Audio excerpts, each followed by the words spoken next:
Hello dear friends, welcome है आपका are के स्टडी टेक चैनल में। रेगुलर एक्सप्रेशन के लेक्चर को आगे बढ़ाते हुए हम कुछ और एग्जांपल लेके आए हैं। लास्ट लेक्चर में मैंने कुछ एग्जांपल बताए थे आर डिज़ाइन करने के लिए फ्रॉम किसी भी लैंग्वेज से, यदि लैंग्वेज दी हो।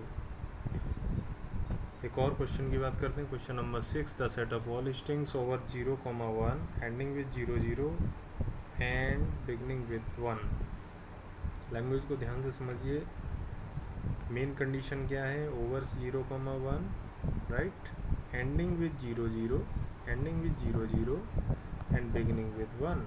ऐसी आरी हमें डिज़ाइन करना है जिसकी एंडिंग हमेशा 00 से हो और स्टार्टिंग हमेशा सिंगल 1 से होनी चाहिए, राइट।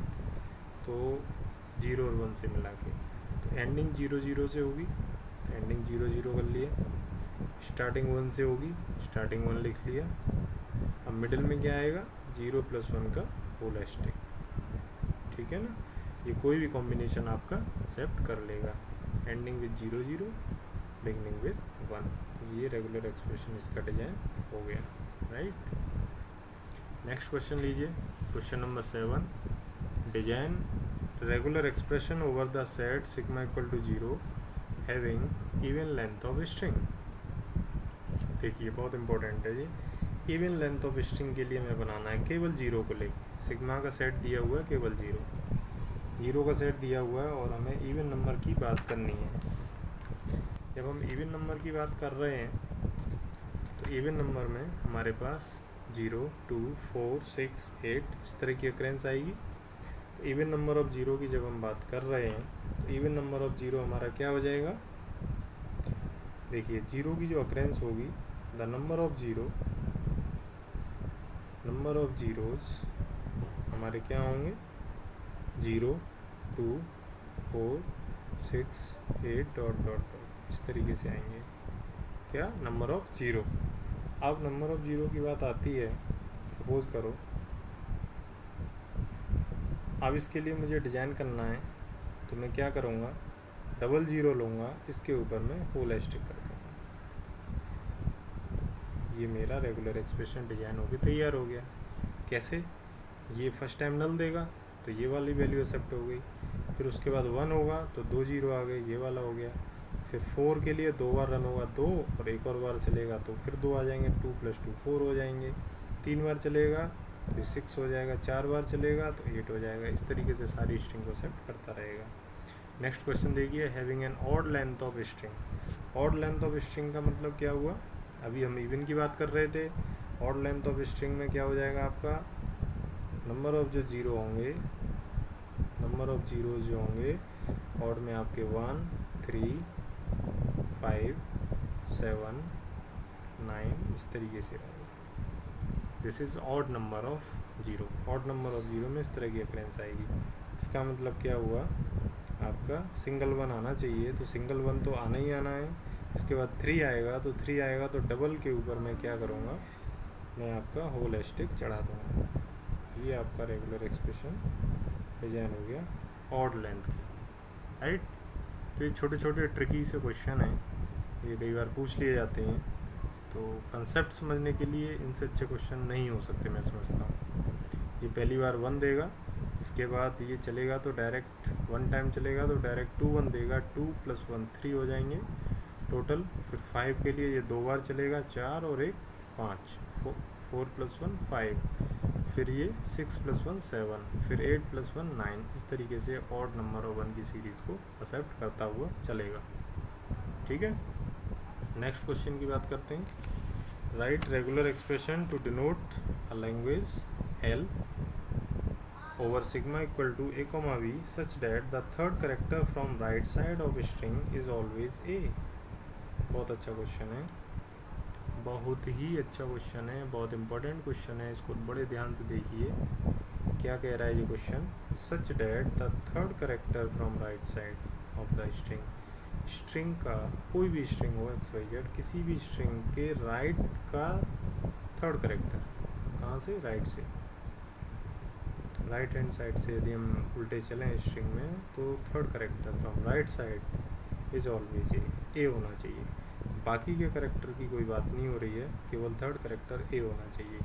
इस तरह से हमें ये बनाना है। सिग्मा इक्वल टू है ए कॉमा बी, जो आपका गिवन है, मीन्स ए और बी से मिलके बनेगा ये। तो जो मोस्ट इम्पोर्टेंट कंडीशन है इसकी वो ये है कि third character from right side that must be A. अब थर्ड करेक्टर कैसे हो सकता है? थर्ड करेक्टर का मतलब ये हुआ कि आपका ये ए आएगा राइट साइड से, ये पहली पोजीशन, ये सेकंड पोजीशन, ये आपकी थर्ड पोजीशन।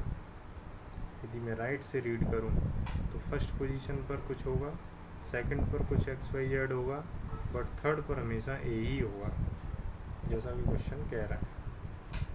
ठीक है ना? इस तरीके से मैं चलूँगा। अब इसके लिए मुझे थर्ड पोजीशन बनाने के लिए क्या करना पड़ेगा? इसका मतलब क्या हुआ, यहाँ भी कुछ ना कुछ होगा और यहाँ भी कुछ ना कुछ होगा। फर्स्ट और सेकंड पोजीशन पर अब होगा क्या? ए और बी से मिला के कुछ ना कुछ होगा, राइट? ए और बी, ए और बी, और मतलब प्लस से होता है, इट मीन्स मैं क्या करूँगा, ए प्लस बी, ए प्लस बी। ठीक है ना? यहाँ पर ए आ गया, ठीक। इसका मतलब क्या हुआ, आपका ये फर्स्ट पोजीशन पे हो गया, फर्स्ट पोजीशन पे आपका ए हो गया, ए या बी। सेकंड पोजीशन पर ए या B, this is first position, this is second position, this is your third position. और यदि इधर भी इंक्रीमेंट कुछ होता है, क्योंकि लेफ़्ट से तो कोई कंडीशन नहीं है, फिर भी मैं लेफ़्ट से लेके चल रहा हूँ कि बाई चांस लेफ़्ट में यदि कोई अल्फ़ाबेट आते हैं ए और बी से ही मिल के आएंगे, जाहिर सी बात है, तो इधर मैंने ए प्लस बी का होल एस्ट्रिक को लगा दिया है, जिससे कोई भी कितनी भी बार अकरेंस होगी तो वो ये एक्सेप्ट कर लेगा। बट जो मेन कंडीशन है वो राइट साइड से है, राइट साइड से हमेशा फर्स्ट सेकंड थर्ड कंडीशन पर ही आपका थर्ड पोजीशन पर ही ए आएगा, ये हमेशा श्योर है। अब यहाँ या तो ए या फिर बी, और यहाँ भी या तो ए या फिर बी, इसके अलावा और कोई नहीं आएगा, राइट? तो इस तरीके से ये हमारा आर ई बन के तैयार हो गया। ये बहुत इंपॉर्टेंट क्वेश्चन है, कई बार एग्जाम में आया हुआ है।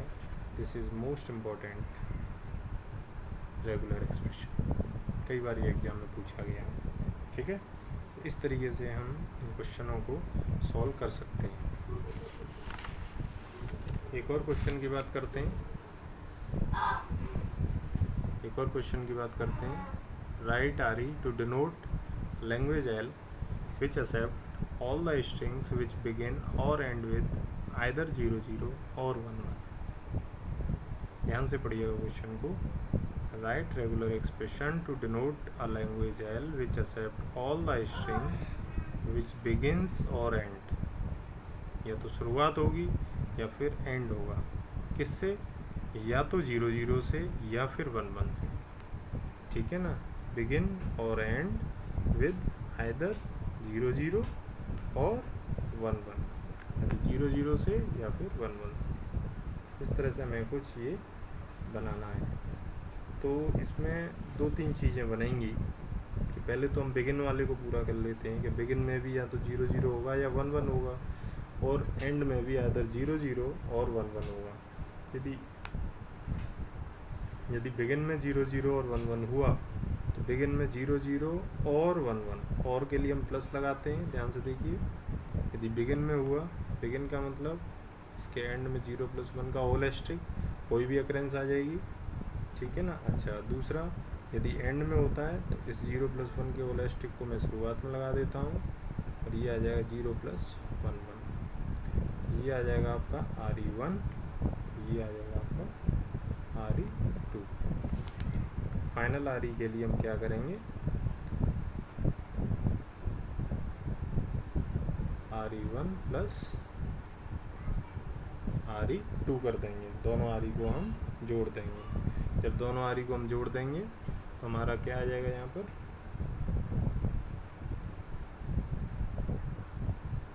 00 + 11, 0 + 1 होल एस्ट्रिक प्लस